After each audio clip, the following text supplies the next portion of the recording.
encontramos con Francisco Oliva Blázquez, doctor en Derecho por la Universidad de Sevilla y profesor titular de la Universidad de Pablo de Olavide, donde también se ha desempeñado como secretario general. El doctor Oliva ha centrado su investigación en el derecho de obligaciones y contratos, especialmente internacional y comparado. También ha dirigido su trayectoria docente e investigadora hacia el ámbito del derecho y la bioética. Desde el año 2009 es profesor titular de bioética y bioderecho en el máster en biotecnología avanzada en la Universidad Internacional de Andalucía. Actualmente es vocal en calidad de jurista experto de la Comisión Andaluza de Genética y Reproducción de la Junta de Andalucía. Bienvenido, Francisco, a la Universidad Andina Simón Bolívar. Muchas gracias. En un mundo cada vez más globalizado, todas las acciones humanas alcanzan una repercusión universal mucho más amplia. En esa medida vulneran la salud humana. ¿Qué papel desempeña la bioética para mitigar esos efectos?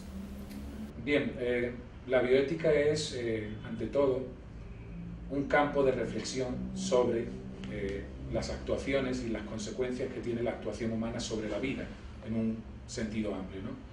Bioética no es más que la ética sobre la vida, ¿no? Esa es la explicación realmente de la palabra. Por lo tanto, evidentemente tiene que tener una importancia, habría que decir, muy significativa. Ya en los años 70 se crearon en Estados Unidos, se formularon los llamados principios del informe Belmont, que son 4 principios que forman como una especie de, que actúan como una especie de reglas morales que deben aplicarse a cualquier tipo de actuación sobre la vida en general, ya sea sobre personas o incluso sobre la naturaleza, en un concepto llamado de macrobioética en general, ¿no? Entre esos principios están principios tan obvios como el principio de beneficencia, es decir, siempre buscar el bien, no maleficencia, nunca buscar intencionadamente el mal, algo que ya los romanos llamaban en el derecho romano el principio de nunca arañar, ¿no?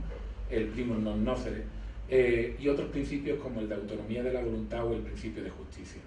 Creo que estos, que funcionan como parámetros morales para la actuación humana, deben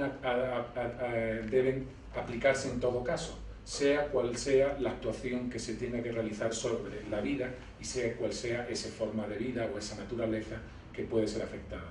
Por lo tanto, evidentemente, esto actúa como una suerte de principios globales que siempre hay que tener en cuenta a la hora de tomar decisiones que afectan a la naturaleza, porque esas decisiones y a la salud humana, porque esas decisiones no afectarán a otras muchas generaciones, ¿no? Y por eso es muy importante el papel que tiene la bioética como criterio guía a la hora de actuar. Es decir, en esos principios de la naturaleza se basa la bioética. ¿Es cierto que sustituye a la ética médica tradicional con la cual se han formado los profesionales de la salud? ¿O por el contrario, refuerza los fundamentos propios de la ética médica? Bien, aquí realmente hay que hacer una distinción.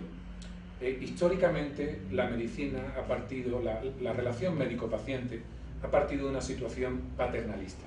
Era el modelo del médico, el médico padre, es decir, el médico que sabía lo que le convenía a sus hijos y en virtud de ese mejor conocimiento actuaba imperativamente y tomaba las decisiones que eran buenas para sus hijos. Ese modelo de medicina paternalista ha sido superado, y ha sido superado en virtud precisamente de un principio esencial que se llama el principio de la autonomía del paciente, ¿no? O el principio que en el ámbito médico-asistencial se conoce como consentimiento informado. ¿Esto qué quiere decir? Que evidentemente, digamos, los principios clásicos por los que se ha regido la profesión médica han sido alterados de forma muy considerable en la actualidad. Hoy en día la relación tiene que ser una relación recíproca, de interacción, en la cual, por un lado, el profesional sanitario tiene que aportar sus conocimientos científicos y sus conocimientos médicos para orientar al paciente, pero a su vez la última voluntad, la voluntad definitiva, reside en el paciente. Es el paciente el que tiene que escoger entre los distintos tratamientos, el que tiene que decidir cómo se le trata y, en definitiva, la persona cuyos principios y cuyos valores morales, personales, tiene que aplicar a esa relación. Por lo tanto, la respuesta es que la bioética moderna, evidentemente, ha sustituido y ha cambiado de una manera muy, muy importante la relación médico-paciente histórica. En esta época de abundante generación científica y tecnológica, ¿cómo logra la bioética compaginar el desarrollo tecnológico con el factor humanidad? Bien, esa es precisamente la idea de la bioética. Su fundador, que se llamaba Potter, no en vano era un doctor en bioquímica y era un oncólogo norteamericano que creó por primera vez el concepto de bioética. Él le llamaba la bioética la ciencia de la supervivencia. Pues precisamente él entendía que la bioética era el puente entre las ciencias y las humanidades. Es decir, las ciencias no pueden caminar solas, porque una ciencia desbocada y sin límites puede provocar unos resultados realmente dramáticos, como se ha visto a lo largo de la historia en muchos ejemplos, ¿no? Desde los experimentos de determinados médicos nazis absolutamente descontrolados. Por eso, precisamente, la bioética es el puente entre ambos mundos. Es la ética puesta al servicio de la ciencia. Es, por lo tanto, la ciencia controlada por la ciudadanía, la ciencia controlada por las sociedades, a través de una serie de principios éticos que determinan qué es lo que se debe hacer y qué es lo que no se debe hacer en la ciencia. Por lo tanto, eso es realmente la bioética, es el punto de unión entre ambos mundos, la ciencia y la humanidad. Con la participación del factor tecnológico. Teniendo en cuenta algo en lo cual parece que hay bastante consenso, y es el principio de que el imperativo tecnológico no puede regir. Es decir, no todo lo que la tecnología pueda permitir hacer hay que hacerlo. Por ejemplo, actualmente no se puede hacer todavía clonación, o al menos eso parece clonación con fines reproductivos. Pero si algún día la ciencia nos aporta la tecnología suficiente para hacer clonación con fines reproductivos, habrá que hacerla.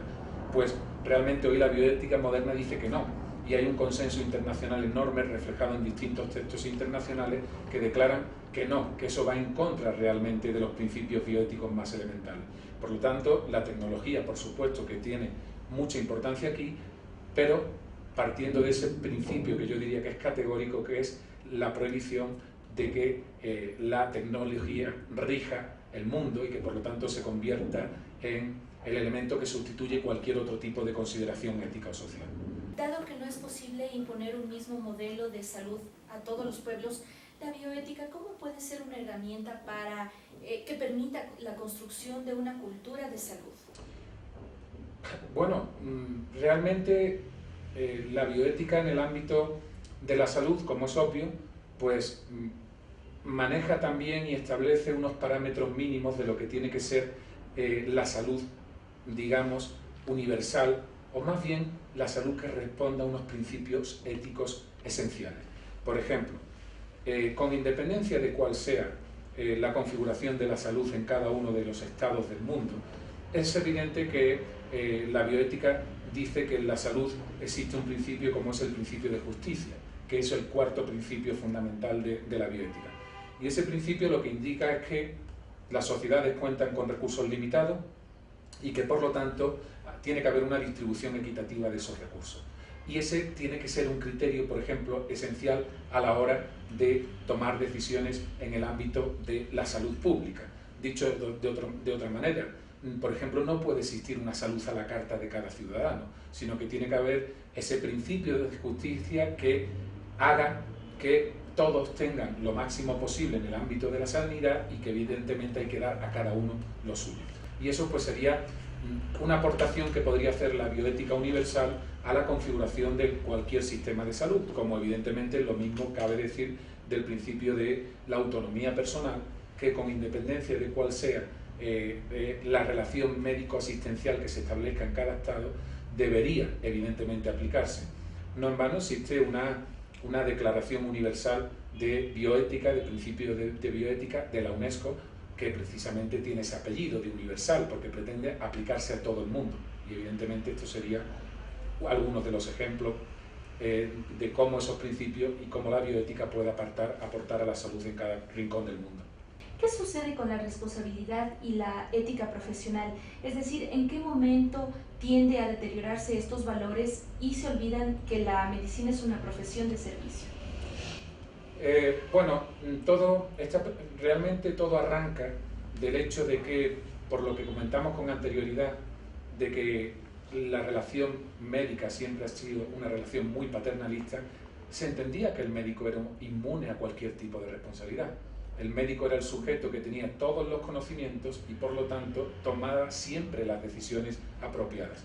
Evidentemente ese parámetro se ha superado y ya hoy en día no es aceptable. Como muy bien dice, ya el médico no es el médico chamán histórico, el médico sacerdote, el médico del mundo helénico, sino que el médico no es más que una persona que presta sus servicios a la sociedad normalmente dentro de un sistema o público o de aseguramiento, es decir, un sistema de sanidad, digamos, colectivo, y en este sentido, pues es obvio que se le reconoce su responsabilidad por las negligencias que cometa, y esto también es importante dejarlo claro.